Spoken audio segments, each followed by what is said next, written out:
શું થયું લે આપણો કોઈ બેહર્યું એટલી વારમાં તો અલોપ થઈ ગયું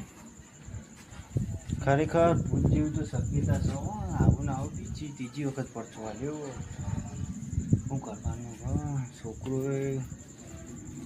ઊંચો તો સર એટલે તને આજની રાત તું જેમ તેમ કરીને કાઢે